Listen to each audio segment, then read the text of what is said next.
Oh, ito Scammy Friends. Ito ang magiging bagong house namin. Pasok tayo sa kusina.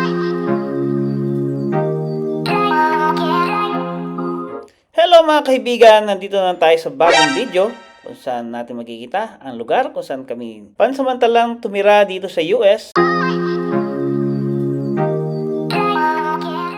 Kung saan inampun kami ng napakabait na kaibigan.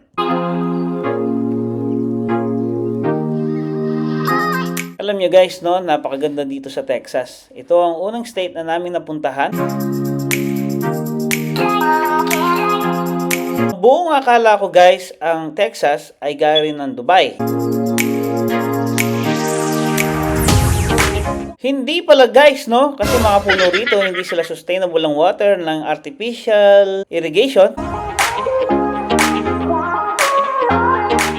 Kung makikita nyo sa video guys, no? Kita nyo medyo summer pa dito nung dumating kami. Kita nyo naman mga puno. Parang nasa Pilipinas ka pa rin. Tingnan nyo naman. Pero may oras, araw na mainit dito sa Texas nung dumating kami. Pero wala pa rin tatalo sa init nung nasa Dubai kami guys.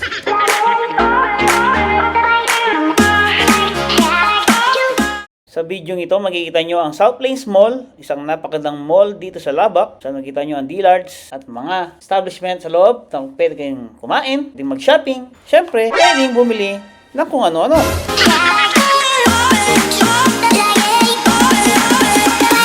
Pagkatapos namin mamasyal sa mall, at yan, pauwi na kami.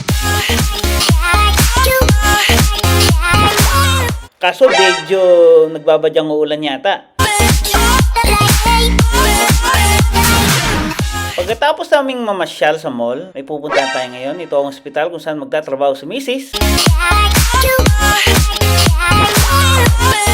Ito ang University Medical Center kung saan affiliate ito ng Texas Tech University, isang napakagandang university dito sa Texas. Isa sa mga magagandang university dito sa buong United States. Kung saan maraming mga international students din na nag-aaral dito. Mostly from other states din at from Europe, Asia at Middle East. Trivia lang guys, no? Alam niyo ba ang lahat ng mga inahire ng hospital na ito? Mostly Filipinos from nurses, doctors, and other medical practitioners mula hospitals from the Middle East. At syempre mula sa Pilipinas. At luckily, no, na-include dyan ang aking misis na si Annalyn kung saan siya nagtatrabaho ngayon dyan.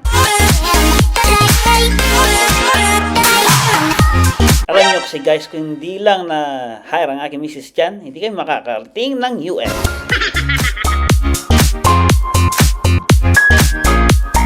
At syempre, no, hindi ko naman sinasabing napakapangit ng Dubai. Alam niyo ba na ang Dubai ay napakagandang lugar. Maraming pasyalan, maraming kang pupuntahan, at bawat pupuntahan mo ay gagastos ka talaga. Pagkatapos nating pasyalan ang nating napiling apartment, pupunta naman tayo sa isang home goods store kung saan tayo bibili ng mga appliances nating gagamitin sa pagluluto sa ating bahay. Ito nga guys, no, medyo nakakadami na tayo ng mga appliances at mga gamit na ating nabibili. At syempre, nag-enjoy si Mrs. at ang mga bata. Ayan, meron na akong na-add to cart at nabayaran na rin sa counter.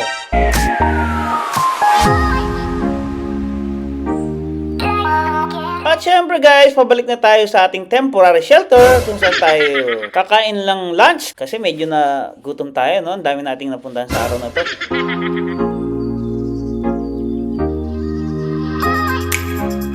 Pagkatapos naman nito, may pupuntahan tayo, isang napakagandang pasyalan na naman. At pwedeng mag-grocery ang Walmart Shopping Center.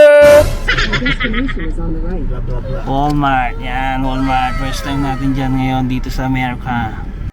At guys, no, dito pa samantalang matatapos ang ating video. Abangan natin ang ating next video. Huwag kayong mahiyang mag-like at mag-subscribe sa aming channel. Salamat and good day!